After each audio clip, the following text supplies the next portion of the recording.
By now, every cop in the country has seen this video. There is anger here.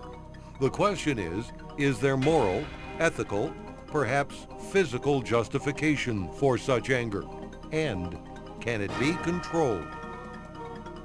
Rodney King was not the first victim of police abuse, but this incident and the use of video to expose it opened a brand new era of police scrutiny and made doing the right thing more important than ever. Cops and ethics, what you need to know in this special issue of In the Line of Duty. The headlines from our daily blotter seem to say it all. Misconduct in law enforcement, unfortunately, is a daily occurrence. From police beatings, sex on the job, drinking on the job, to outright corruption. Hello, I'm Ron Barber. And I'm Don Marsh. Ethics, or the lack thereof, have become a big part of the national discussion with regard to law enforcement these days. And every time a cop goes bad, he brings you, the ethical officer, down with him. And it's happening far too often in recent years.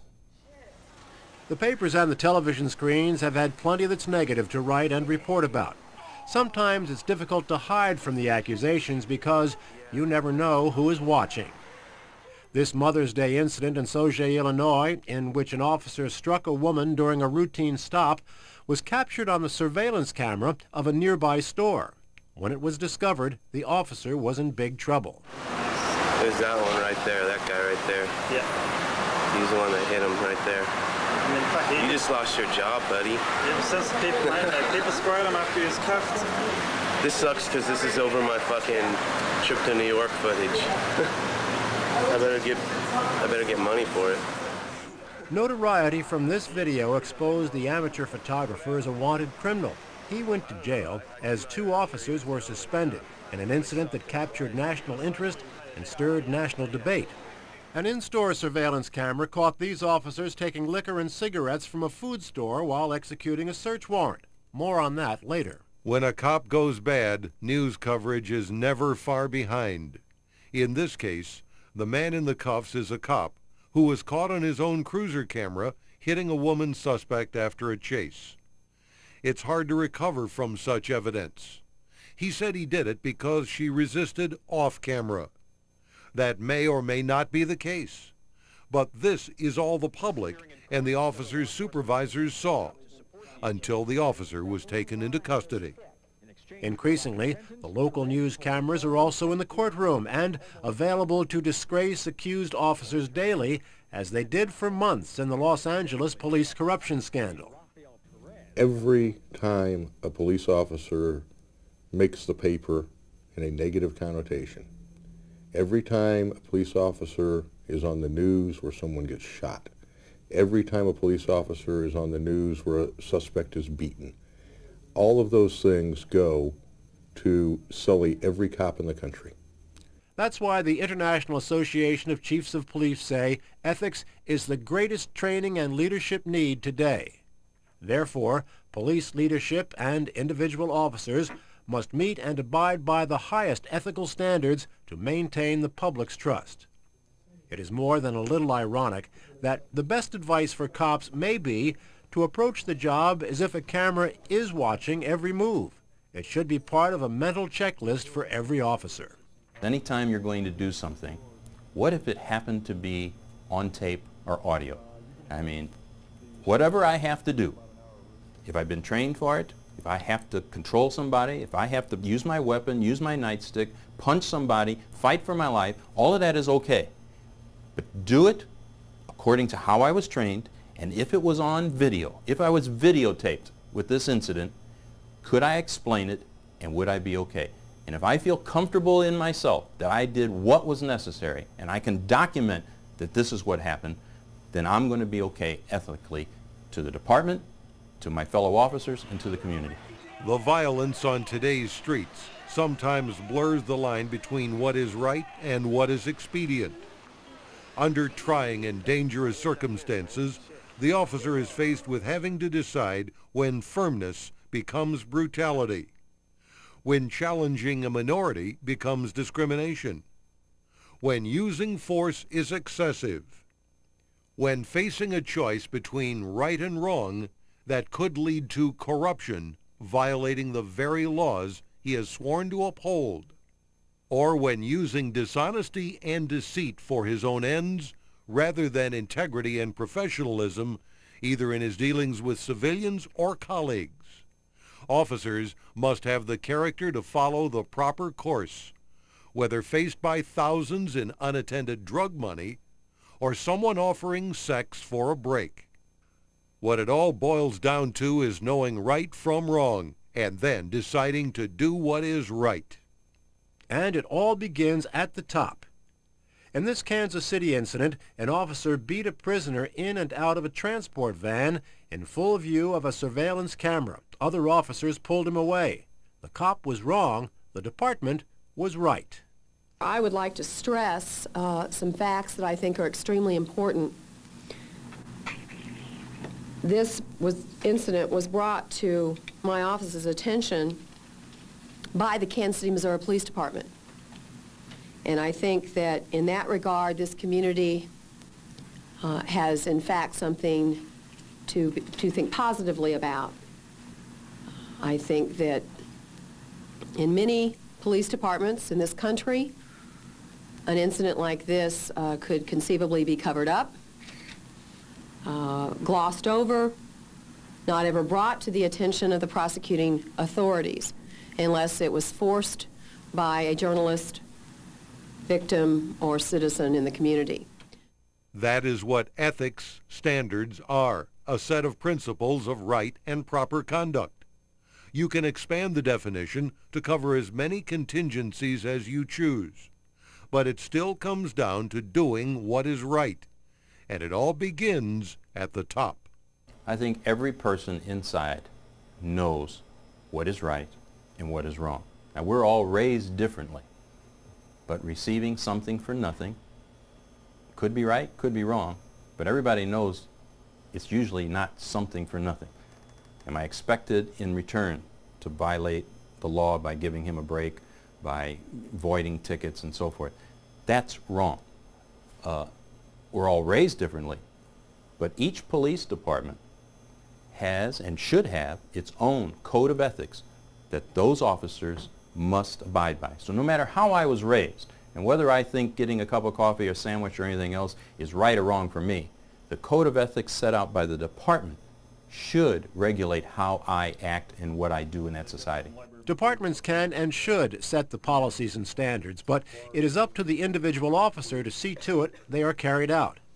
The officer can do that by making an ethical approach part of an everyday checklist. I think they should be doing it every time they get ready to put their uniform on. To me, it's very important to prepare to get ready for work. Is the uniform there? Is it shined, the brass, the leather ready to go?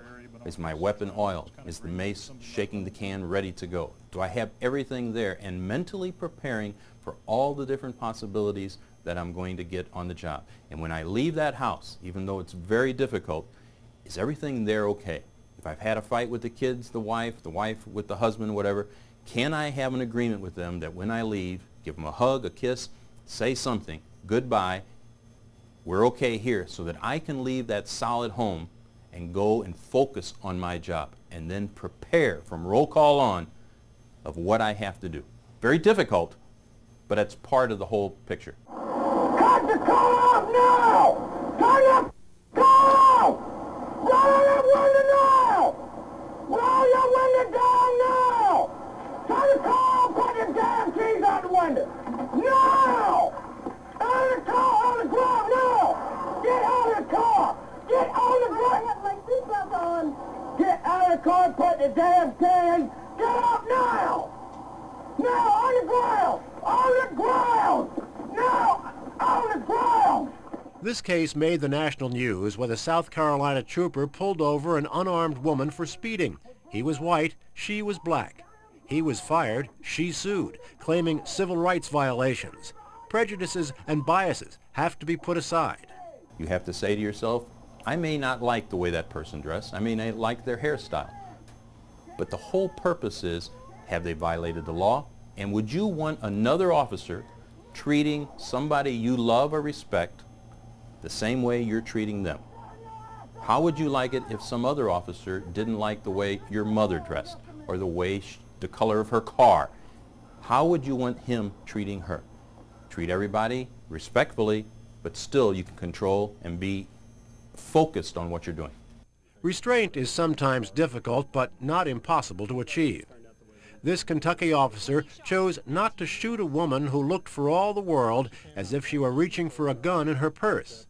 He said he would not fire until he actually saw a weapon.